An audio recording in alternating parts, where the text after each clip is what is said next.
My dear students, welcome to academic research. So this is the lecture 2 for basic electrical engineering OJ 2020 possible questions and answers.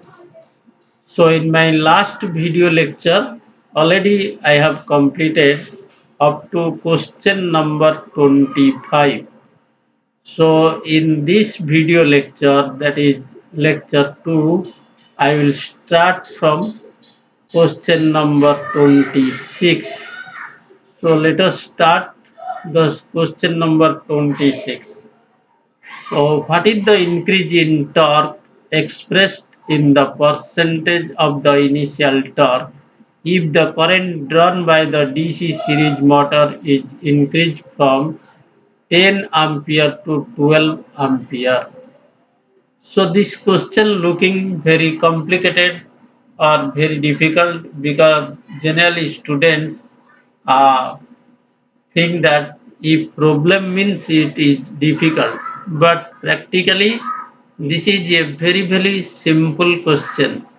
Just you remember a simple formula, then you put the formula and get the answer, and I will explain just how you will easily remember this formula. So let us see the solution. So in case of any motor, the torque is directly proportional to field flux phi into armature current Ia. But in case of DC series motor, what happens? The field winding is connected in series with armature winding. Therefore, already you know that in series connection, current flows is same throughout the circuit.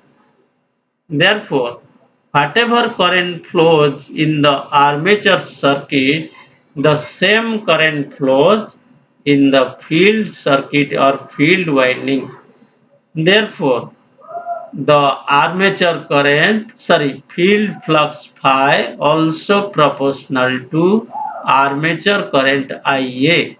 So here we can put Ia into Ia. Therefore, torque is proportional to Ia square. This only happens in the case of series motor.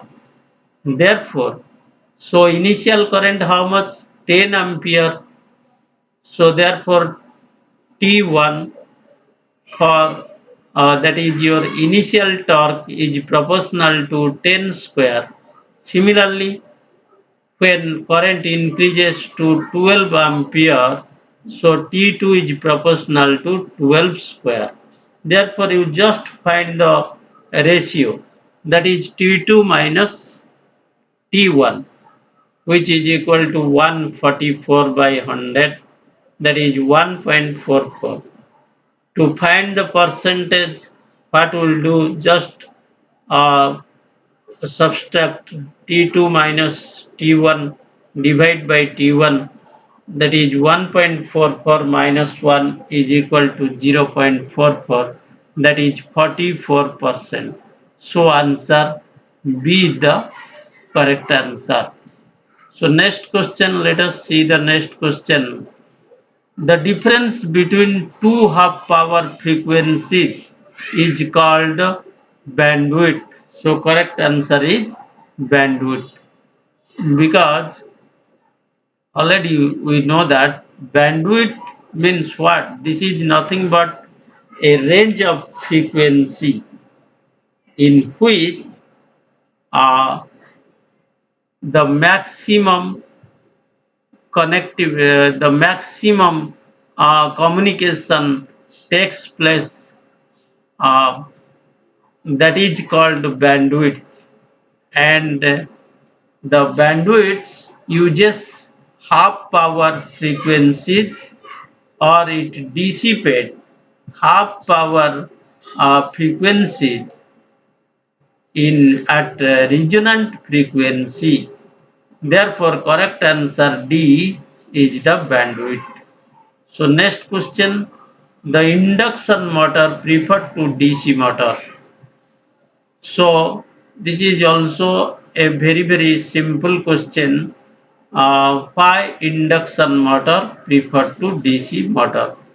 Generally, uh, most of the industries uses DC motor for industrial drives in the old age, because in that time the induction motor was not suitable for DC drives, but it is having large advantages. That is, the construction is very simple and we can use the motor as rough and tough. That is, it is less sophisticated compared to DC motor. Weight of the machine also less compared to induction motor, and volume also less, and also the main requirement is starting torque. Though the starting torque is inferior compared to DC series motor, still then the starting torque is very good. Then speed control. The speed control also very good in case of induction motor by applying the vector control method. In that is the due to introduction of vector control method, the induction motor is now preferred to DC motor in all cases. Therefore, nowadays all DC drives are replaced by AC drive, that is induction motor drive, because the maintenance cost is very low, and also the we can use rough and tough. So therefore the correct answer is all of the above, that is D is the correct answer. Next question. The torque of three-phase induction motor similar to shunt motor, series motor, cumulative compound motor, none of the above. So let us see the characteristics of both. This is the characteristics, that is speed torque characteristics of induction motor, and this is the shunt motor. So in this up to this person you can use the induction motor. It is having very good characteristics, that is uh, when load slightly increases, the speed slightly decreases, or the speed is almost constant. Same thing happens in case of DC shunt motor. That is, by increasing the load, the speed slightly decreases. Therefore, the characteristics is almost similar to DC shunt motor. Therefore, answer A is the correct answer, that is shunt motor. So let us see the next question. If a 4-pole induction motor has a synchronous speed 1500 rpm, then supply frequency. So we have to calculate what is the supply frequency. So this is also a very simple question, that is you have to remember a simple formula, that is ns is equal to 120 f by p, that is synchronous speed ns is equal to 120 f by p, or f is equal to pns by 120. So number of poles are given here 4, and synchronous speed is 1500 divided by 120, that is equal to 50 hertz. So this is very simple question, and also very simple, easy to remember this formula, that is ns is equal to 120 f by p. So answer A is the correct answer. So let us see the next question. A DC shunt uh, a DC shunt generator, when driven without connecting field winding, shows as open circuit terminal voltage of 12 volt. When field winding connected and excited, the terminal voltage drops to 0. It means what? You have to understand this question. This is very simple if you understand this.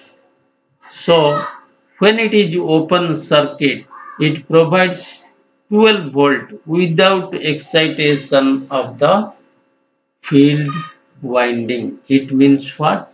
It means it is having some residual magnetism and the field winding also connected correctly and there is no fault. So therefore these three answer is wrong because this proves that as there is 12 volt generated means all are okay. But one thing, when field winding is excited, the voltage drop becomes zero. What is the main cause? Because the field resistance is higher than critical field resistance. So here you should understand what is called critical field resistance. So this is the open circuit characteristics curve OCC and this is the tangent line to the OCC. So this tangent line to open circuit characteristics is called critical field resistance line. Here we can find out just to connect this point we can and you draw this point to this. So this is the field current and this is the open circuit voltage. So voltage by current is equal to resistance. So this resistance is called critical field resistance. Therefore, to build up voltage in a DC generator, the field resistance must be less than critical field resistance. It means if the critical field resistance, if the field resistance is greater than the critical field resistance, it means what? The line will be in this line. It may be in this line, or it may be in this line. It means that resistance line will not touch the open circuit characteristics curve. Therefore, no voltage will be built up. Therefore, correct answer is A, that is field resistance is higher than critical field resistance. So let us see the next question. The armature of a DC machine is laminated in order to reduce eddy current loss, hysteresis loss, copper loss, friction loss. Generally, the lamination done in case of transformer core to reduce the eddy current loss, because if we take a solid iron core, then what happens, a large number of closed circuit forms inside the solid core, or there is a closed path, large number of closed path forms inside the solid core. Therefore what happens, enormous amount of eddy current will be developed which produces a enormous heat. So machine will be heated to a large extent and there is a chance of burnout of the machine. Therefore, to reduce the eddy current loss, we have to laminate the iron core. By lamination, what happens? The resistance increases. That is, according to principle, R is equal to rho L by A, so that the area decreases by the lamination and length increases, so resistance increases. As resistance increases, current decreases. Therefore, to reduce the eddy current loss, the armature of DC machine is laminated. Next question, let us see the next question. In an induction motor, the rotor field runs with respect to stator at synchronous speed in the same direction as the stator field. So answer A is the correct answer. That is synchronous speed in the same direction as the stator field. Already we know that the rotor magnetic field or rotor always rotates in the direction of stator field. The stator field speed is nothing but called synchronous speed. Therefore, the rotor field always follows the stator field in the same direction of the stator field. So answer A is the correct answer. Next question.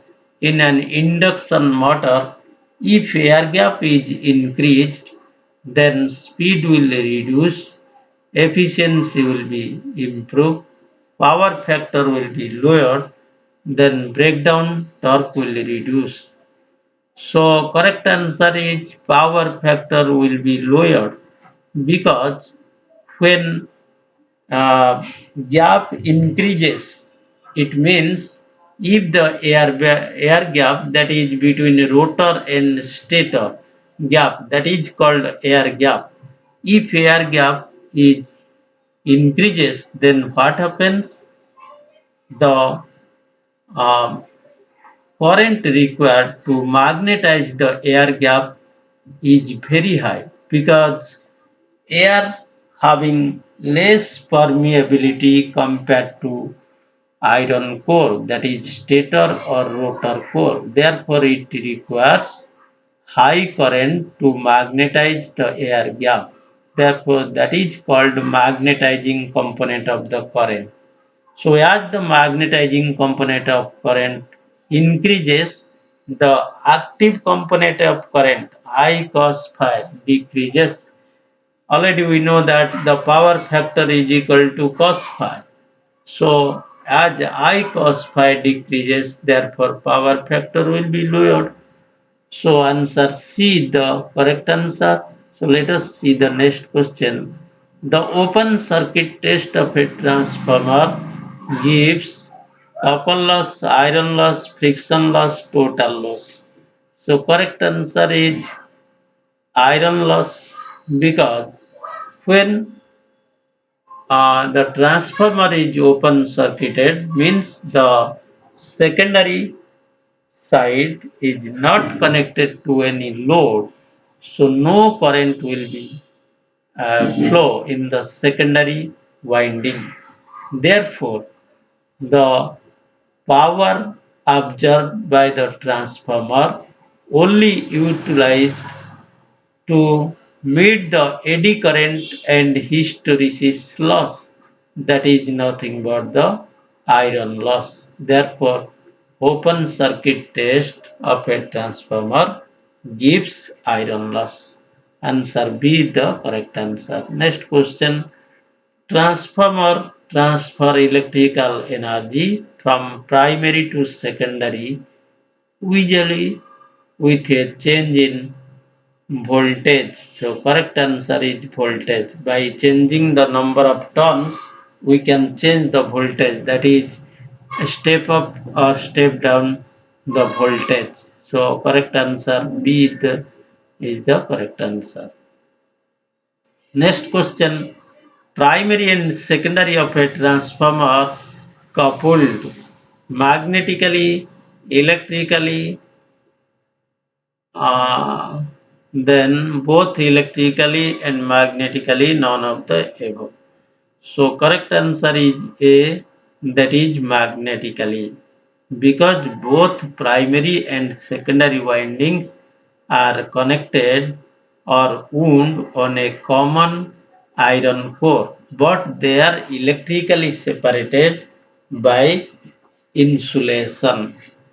Therefore, they are not electrically connected, but they are magnetically connected by a common iron core.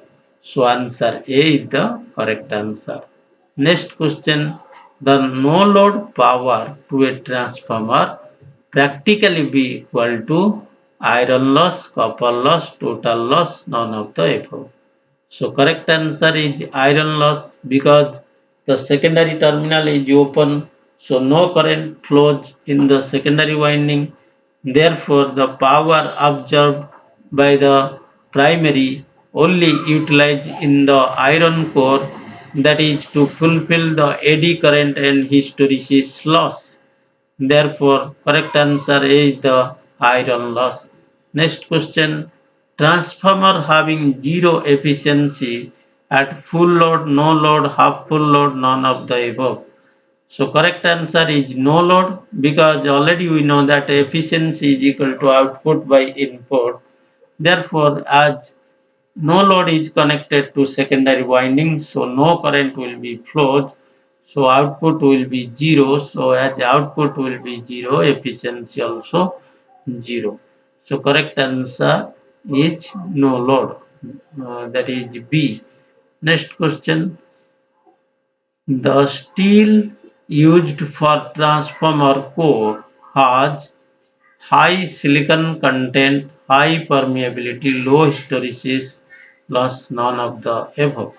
Current answer is high silicon content because the silicon steel having very high permeability. Therefore, the hysteresis loop is very narrow. Therefore, the hysteresis loss is also less. Therefore, the transformer used for high silicon content iron core. So A is the correct answer. Next question. Which of the following tests must be conducted on a transformer to determine leakage reactance? So correct answer is short circuit test only, OC test only, both AC and OC test only. So correct answer is both short circuit test and open circuit test. So leakage uh, reactance means that is leakage flux, the flux which not connected with the transformer winding, that is not useful flux, that is called leakage flux. Therefore, to know the leakage flux, both short circuit test and open circuit test will be applied. So next question. The full load copper loss, iron loss of a transformer are this 6400 watt and 5000 watt respectively. The copper loss, iron loss at half full load will be respectively. So this is the possible answer. So let us find the solution. So this a very simple formula to calculate the copper loss at any load. So for half full load, that is half square into full load copper loss. Suppose for 1/4 full load, that is 1 by 4 square into full load copper loss. That is for 3 by 4 full load, 3 by 4 square into full load copper loss. So here half full load, that is half square, that is 1 by 4 into 6400, that is 1600 watt. Therefore, correct answer is B 1600 watt and 500 watt, 5000 watt. Because already you know that the iron loss is always constant. Whatever the load condition, either it is half load or full load, 1/4 load, iron loss is always constant because it is independent of load condition. Therefore, iron loss for all loads is constant, that is 5000 watt. So correct answer B is 1600 watt and 5000 watt. Next question. Creep in energy meter prevented by using an extra turns on the voltage coil, having two holes on the opposite sides of the disc, using stronger brake magnet, none of the above. So first you understand what is called a creep. That is creep. A by simple example you can understand easily. That is when you will disconnect all load from the energy meter in your home. That is watt hour meter. Then what happen? The disc of the energy meter will slowly rotate. So that is called creep. That is slow and steady rotation of the energy meter disc without any load. Then what happens? You have to pay for that. Though you are not consuming any energy, but still you have to pay for that because your energy meter is always rotating.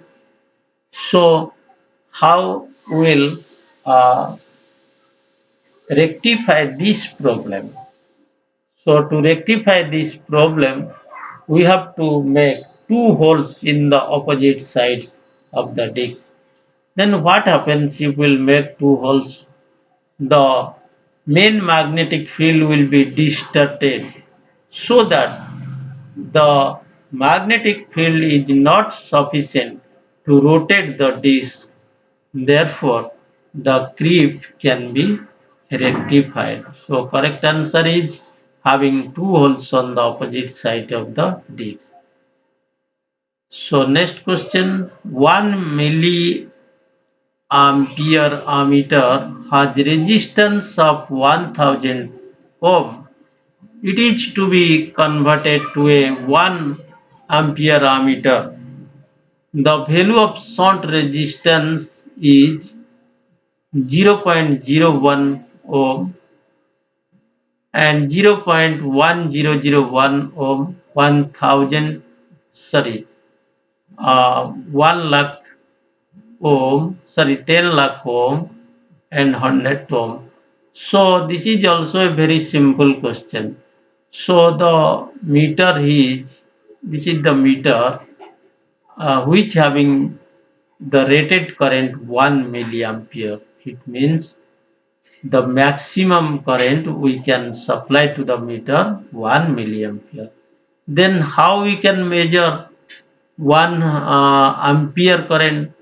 So to measure 1 ampere current, we'll just connect one shunt resistance here, right?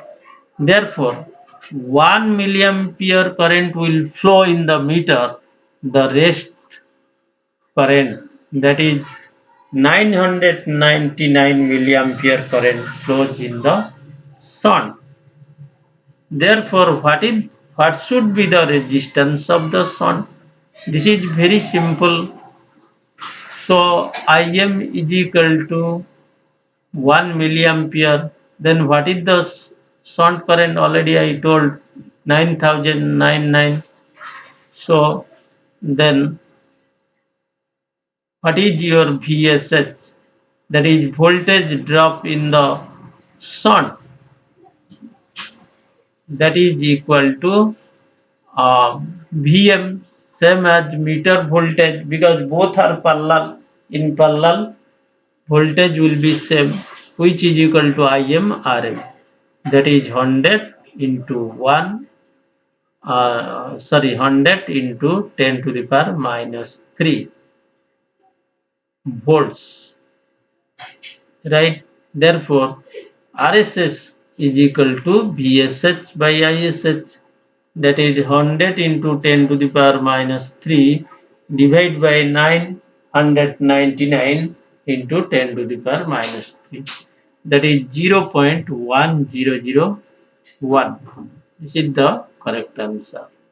So next question, a high torque to weight ratio in an analog indicating instrument indicates what? High friction loss, low friction loss, high accuracy, none of the above. Correct is low friction loss. So high torque to weight ratio means what happens? The friction loss is very low. As the friction loss is very low, the meter having high accuracy. So correct answer is B. That is, sorry, this answer is low frictionless is the correct answer. So there is a mistake here. So you have to rectify this. Correct answer is B. So next question, an alternating voltage is given by V is equal to 100 sine uh, theta, that is 314 T volts. So we have to find its average value. This is also very simple question. You have to understand this formula to find the average value of a sinusoidal wave. This is a sinusoidal wave, therefore V average is equal to, this is always constant, 0.637 into maximum voltage. What is here maximum voltage? We know that V is equal to Vm sin theta. So this is your maximum voltage Vm, that is 100, that is 63.7 voltage.